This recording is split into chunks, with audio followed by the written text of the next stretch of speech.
Ok, on est de retour. Pardonnez ce look de SDF, je me laisse pousser les yeux, je fais le Movember, je soutiens aux hommes qui ont le cancer de la prostate. Donc ouais, ça fait un gros moment que je ne me suis pas rasé, comme vous pouvez le voir. C'est pas le sujet de la vidéo. Aujourd'hui, on va parler de l'ambition en prépa. Avant ça, je vous invite à liker et à pourquoi pas commenter. Si vous le souhaitez, ça soutient véritablement le référencement de la chaîne. Et comme je vous disais, aujourd'hui, j'ai envie de me réinvestir à fond sur YouTube, à côté du média Prépaï qu'on est en train de développer. Lien en commentaire. Et c'est parti. Un sujet des plus intéressants, je trouve, c'est l'ambition en prépa. J'ai quelques notes quand même, parce que j'ai besoin d'un driver pour éclairer ce sujet au maximum. J'ai pas mal réfléchi et il y a plusieurs points à aborder sur l'ambition en prépa.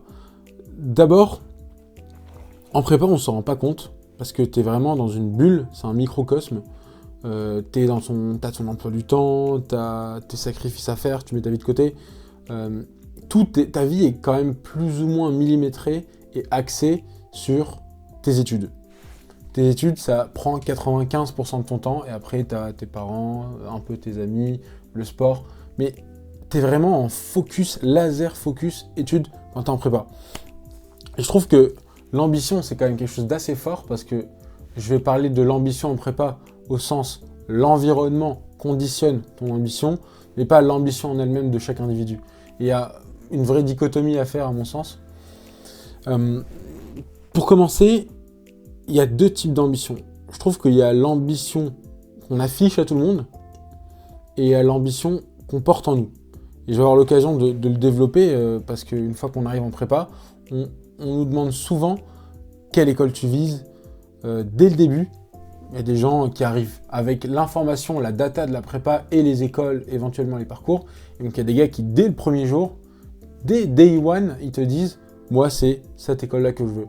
Et il y a des gens qui se laissent porter, la grande majorité, en réalité, qui se laissent porter et découvrent au fur et à mesure de leur capacité, de leurs notes, de leur niveau, quelle école ils vont viser. Et on va voir que c'est quand même assez biaisé, parce que c'est pas toi vraiment qui définis ton objectif. C'est toi qui le définis, mais c'est quand même la prépa et ton environnement, le collectif, qui le définit pas mal pour toi. Parce que à chaque fois que tu arrives dans une prépa, il y a une connotation, il y a une moyenne dans ta prépa. Quand tu regardes les résultats, quand tu regardes le niveau des professeurs, quand tu regardes le niveau global des gens qui intègrent ta prépa, il y a une vraie corrélation entre l'attitude des étudiants et les écoles obtenues. Et moi, je pense qu'il y a un edge de fou à inciter les gens à viser 1000 fois plus haut que ce qu'ils peuvent vraiment. Parce que c'est comme un enfant quand il est petit et que tu le décourages, à la fin il va penser qu'il ne peut pas y arriver. Alors qu'un enfant qui est motivé, boosté et à qui tu fais croire qu'il a vraiment ses chances, eh ben, il va aller beaucoup plus loin que là où il aurait été initialement si on lui avait dit bon, tes capacités, c'est ça.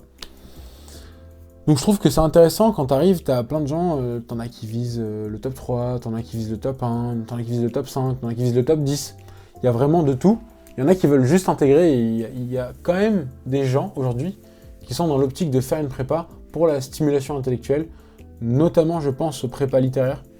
Beaucoup de gens en prépa littéraire intègrent la prépa parce qu'ils sont là pour la noblesse du parcours et c'est tout à leur honneur. Et donc tu remarques quand tu arrives en prépa que la norme, que ta boussole, c'est ce que la moyenne des gens visent. Donc ton ambition, c'est la moyenne de ce que les gens visent. Exemple, si tu as tout le monde autour de toi qui vise le top 5, ben ça va être plus ou moins normal de dire « je vise le top 5 ». Tandis que si dans ta classe, il n'y a personne qui vise HEC par exemple, tu vas pas arriver et dire « bon les gars, moi je vise HEC », tu vois. Et ce qui est dingue, c'est que si tu es dans une prépa moyenne, et que tu assumes ton ambition de viser HEC, ce qui est très bien.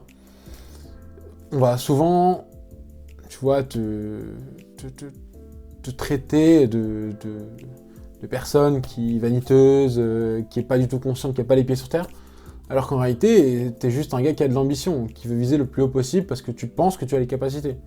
Et je pense que fondamentalement, c'est pas impossible d'avoir les meilleures écoles. Il y a un gros travail qui se fait quand même en primaire, au collège et au lycée. C'est quand même difficile de compenser s'il y a de grosses lacunes, notamment en maths. Mais je trouve que quelqu'un qui arrive avec un niveau plutôt correct, solide en maths, a toutes ses chances de viser n'importe quelle école. Donc ça, c'est un point de vue perso. Si vous êtes d'accord, pas d'accord, faites-le moi savoir en commentaire. C'est toujours intéressant d'échanger, d'avoir les points de vue. Et donc ce que je trouve intéressant, c'est que ton ambition, en fait, c'est juste le reflet de la moyenne de ta prépa. Et elle se modèle plus ou moins au fur et à mesure du temps, des semaines que tu passes en prépa. Elle se modèle, je trouve, quand même pas mal. Et ce qui est dingue, c'est qu'on n'en prend même pas conscience. Tu peux arriver en première année, les premiers mois, à dire bon, bah, je vise le top 3. Et si tu te prends des claques en maths, tu vas te dire ah, bah, en fait, ouais, plutôt top 10 ou top 7, ou que sais-je.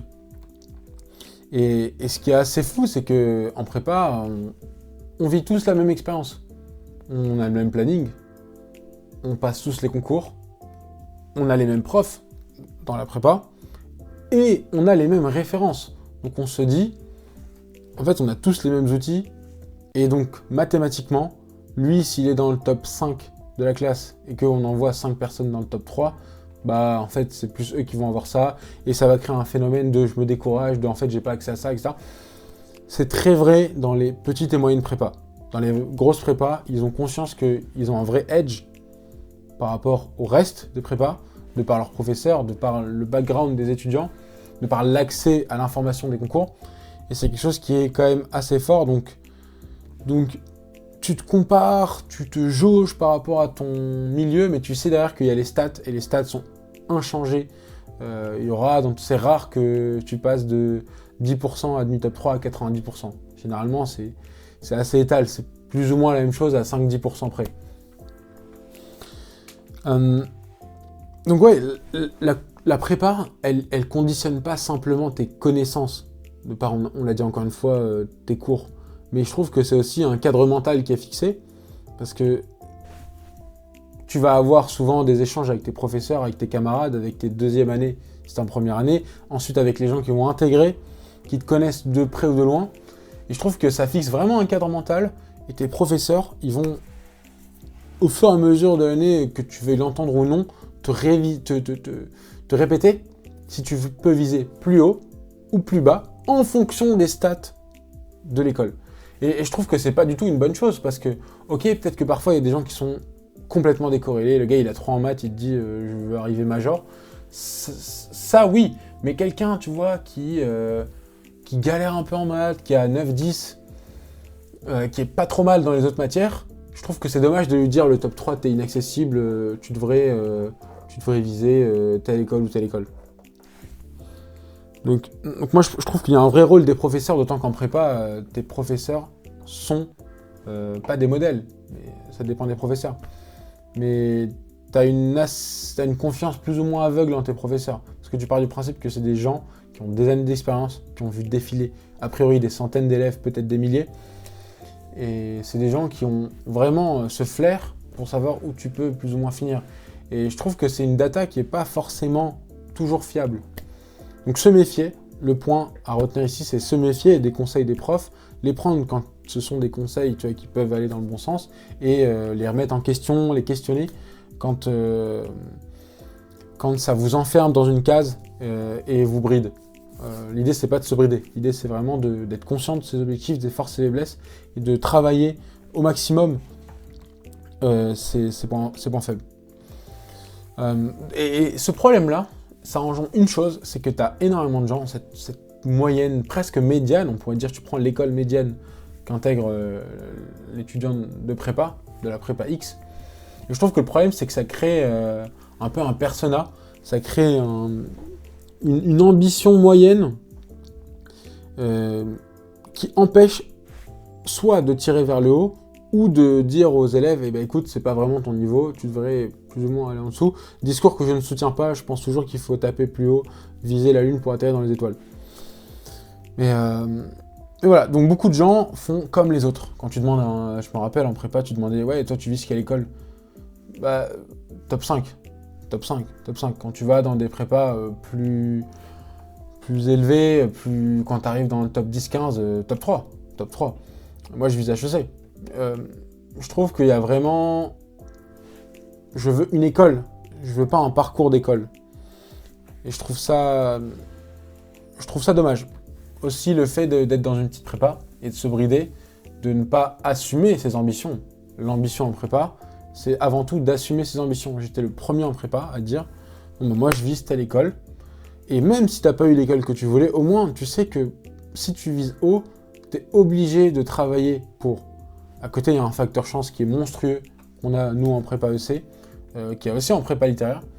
Un facteur chance qui est vraiment énorme. Et ça, le meilleur moyen de compenser la chance, c'est le travail. Il n'y a pas de sujet. Et je trouve que ce qui est important, c'est que les gens en prépa, ils visent une école avant de viser un parcours. Et ça se comprend, en prépa, t'as pas le temps de te questionner, de te renseigner. Mais c'est important de savoir où on va.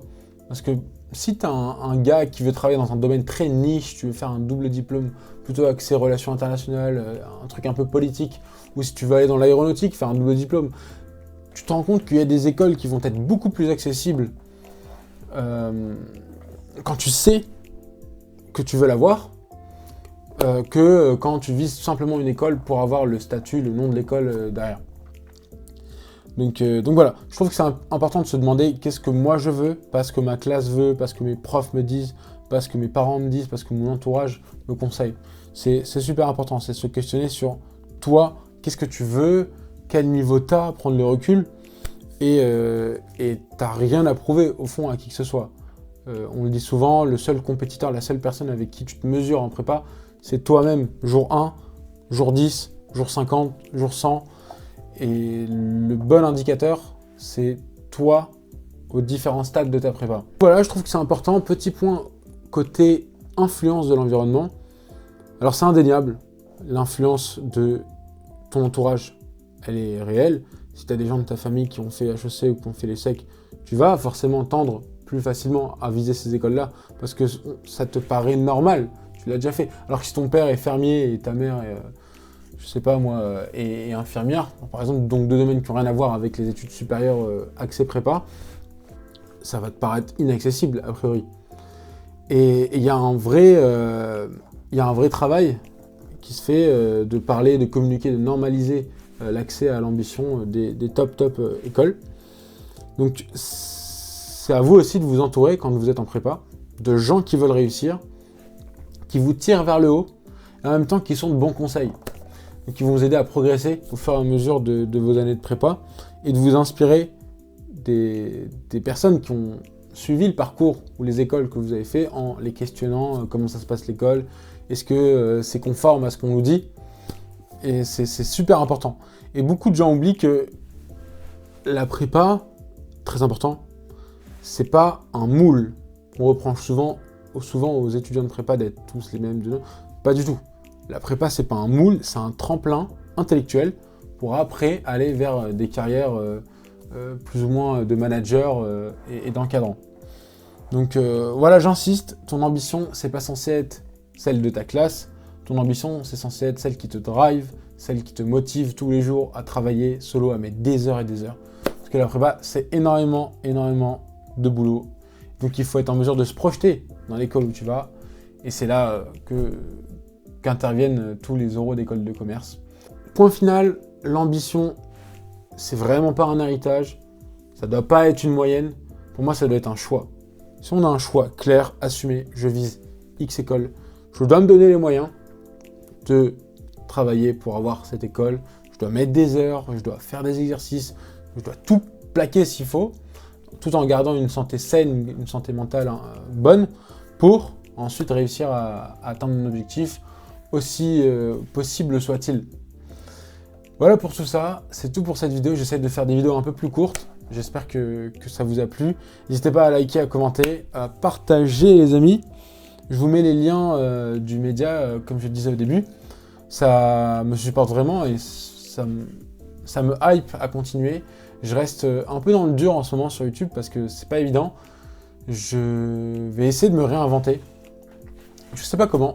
Peut-être commencer par me raser la barbe et pas ressembler à un SDF. Mais ouais, il faut que je me réinvente, je vais faire 2-3 tests, et si je vois que je suis encore striké par l'algo, c'est que le problème, c'est pas l'algo, c'est que le problème, c'est mon contenu. En tout cas, j'espère que vous allez bien, que tout se passe bien de votre côté. On arrive dans une période hivernale, fin d'année. C'est pas facile, la winter season a commencé. Et là, je sens que l'hiver va être rude. D'ailleurs, je rentrais 1 degré et j'étais complètement congelé.